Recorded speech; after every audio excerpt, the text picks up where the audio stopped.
in Israel, there are so few schools where Jews and Palestinians actually learn together, but even those few places are under attack. So here you have in Jerusalem, it's the only school of its kind in that Jerusalem area, the hand-in-hand school, and it's continually targeted by graffiti. Again, Mavet la'Aravim, death to the Arabs. And weeks later, you have people actually firebombing the place, actually taking the textbooks into the middle of the classroom and starting a big bonfire and burning the classroom. I can hardly think of something more despicable than burning a classroom where Jews and Palestinians study together. Now, if there was any question of who did this and why, it was made clear by the graffiti they left behind. Again, I've translated this into English for you. No coexistence with cancer. That's Palestinians are cancer. No miscegenation, they write. Well, at this point, I mean, firebombing a school, it's proven to be a bit of an embarrassment.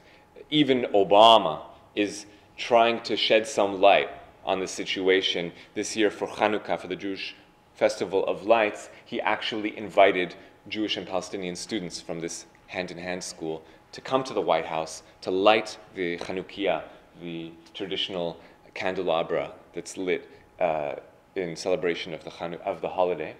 And so they come to the White House and they're lighting the candelabra. And with this act, he puts the spotlight on this story. Otherwise, no one would have heard of it, And because with even Obama, making mention of it at this point, it's just like the Israeli police are embarrassed into action. They can't, ignore it any longer. And so, sure enough, they crack down and they find the people responsible. As you can see, no shame around it. They're smiling, they're laughing when they come to court. And when you go to their Facebook pages, you find this is the stuff they write. Death to the Arabs, we're sick of them, a Holocaust should be done to them. Now, one of their mothers was interviewed after the fact in Israeli media, and what she had to say was, if it wasn't for the law, I would have done it too. So it comes from the home. And she went on to say, Jews and Arabs learning together is disgusting. And then you wonder why there's miscegenation. And there's the connection. Now, I should point out, they were arrested for arson. They were charged with breaking and entering. All right, they were brought up on vandalism. Anything missing here? Hate crimes, perhaps? You would think something as blatant as this would deserve hate crime charges, but no. And the reason why is because in Israel, although there are hate crimes on the books, there is a legal loophole.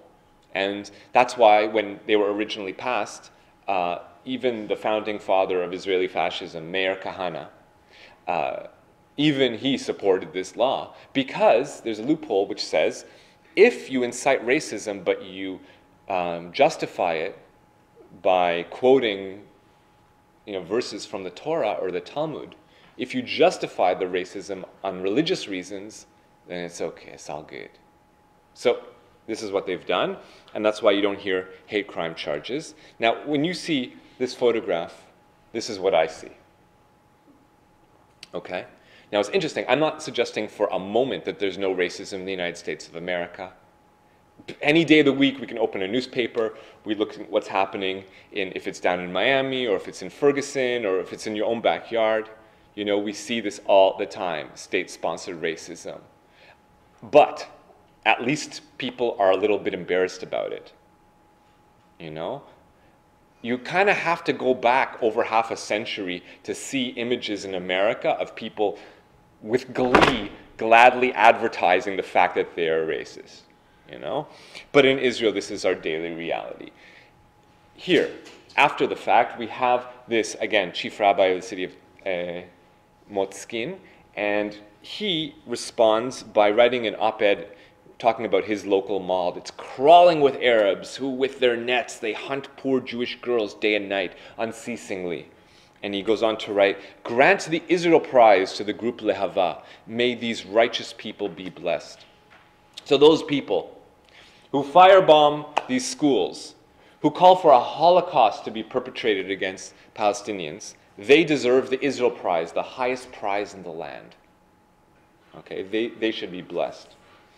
This is, again, my tax money, your tax money are paying his hefty salary.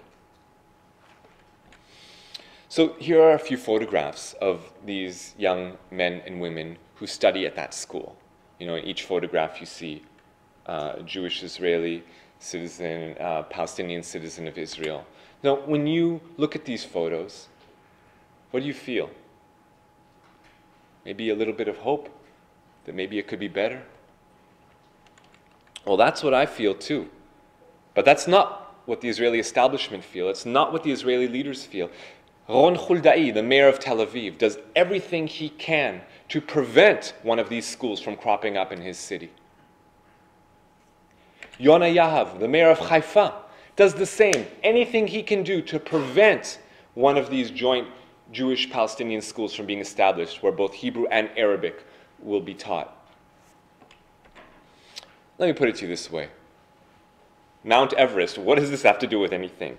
In all of human history, 3,500 humans have ascended to the crest of Mount Everest.